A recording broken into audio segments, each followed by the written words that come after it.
petrol heads to come a little bit closer because we've got something special for you this morning. We're down in the garage with Gab, my man, and it's all Peugeot, man. Yes, it is all Peugeot down here. Unfortunately, Chiro couldn't be with us. He got a call saying, can you go to the Belgian Grand Prix? So he said yes. Of but course. we do have would you another very special guest down here. Now, when I was a kid, like any car mad kid, I had absolute piles of car magazines, and I remember one in particular was an overseas publication. They had their countdown to performance car of the decade, and the decade in question was 1980 to 1990. Now, there were some cars from that era: the Lamborghini Countach, the Ferrari F40, the Porsche 959. And as I was going, I was like, what could be number one? All of those cars are gone.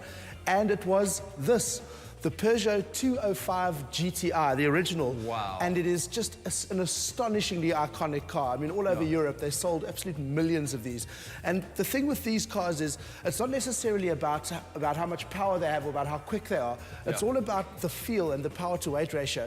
This car weighs 860 kilograms. Which is light. Which is very light. Yeah. And it produces 131 horsepower or 92 kilowatts. Wow. So just in terms of what you're getting out of it, and the main ingredient for these is fun. And what Peugeot did with this car is they made Peugeot cool overnight. It was really, they were seen before as like something that French bureaucrats or people who members of parliament would drive, and they brought this out, and overnight every kid in Europe wanted one. And I can see why. And most of them got it. Yeah, I drove it this morning, and it's an astonishing car to drive. It really is. As I said, the power-to-weight ratio, and it's got so much torque. So the owner, Johan Loebscher, who bought this in 1992, it came over from the UK because you could never get these here, said to me, in traffic, it's terrible because it's just got so much torque, the car just wants to go. So you just got to keep the revs way up, and then it's just so much fun. Brilliant. It did almost catch me out because I'm very used to power steering, being a spoiled car journalist. But yeah, it's got that with the steering. And the thing with that is you get so much feel from the car. So let's move on. Let's move down the line a couple of years. Here we have the great grandchild. I mean, that's exactly, and that's the thing. That's the thing with Peugeots. I mean, they've obviously to keep an iconic spirit of that car alive is always difficult, and especially in a modern context where cars have to be safer, they have to be more economical, all of that. Yes. But I really think they have pulled it off with this. This is a beautiful hatch. It is fantastic. What they do is they just take driving and they distill it down to its main ingredients: braking, steering, and acceleration. And any combination of those three with this car just feels incredible. Yeah. The first thing that will strike you about it, and I felt the same in the 205, is just how stiff the suspension is. I think a skateboard has more suspension than this.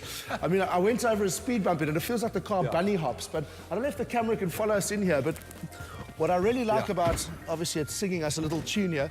Get in here. What I really like about French cars is the ergonomics, the way it's laid out. Everything just looks good. I mean, this leather finish, and there's no buttons in here as well. There's a couple for the aircon, and everything else is on touch screen.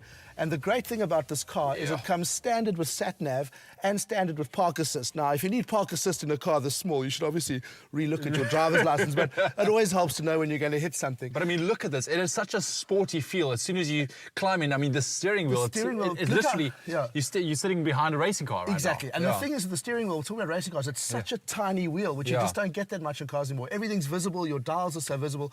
Fantastic place to be. And I must say, I took this for a drive this morning, and the most fun I've had on a certain road down from Camps Bay, the last time I had that much fun on a road in a car was in the Ferrari 458 Spider, which we had here. I'm not even exaggerating. This car is just so put together where you just point it into corners, and it's front-wheel drive, but you don't get any torque steer. It is really a phenomenal car. And here's the best part. 259,000 Rand for this car, and as I said, it comes with sat-nav and with park assist as standard. All included. And they recently took it around Killarney against the Golf GTI, and it did the exact same lap time. And the Golf GTI is a lot more expensive than that. So so here you have a great sporty car for a good price. Absolutely, that's a win-win. You couldn't have that much fun for that amount of money, I promise you, unless you went on some sort of world tour or something. But it really is a fantastic little car. If you have kids, 2 doors might not be the best, but I think if you pre-kids, this you couldn't do. I think it puts it in the same class as the 205 back in the day. Absolutely, this is completely a descendant of that car. You can feel it in every part of it. Gab, thank you so much for coming through, man. Pleasure. What a beautiful car. Thanks to Johan and the Peugeot Club of South Africa for bringing the 205 GTI down. Love it, and it's in such a great condition as well. Absolutely beautiful. We're going to be taking a very quick ad break. Don't go anywhere. Your Friday Feel Good Vibes will continue. With a range of quality products guaranteed nationally, you will always find there's so much more to Midas.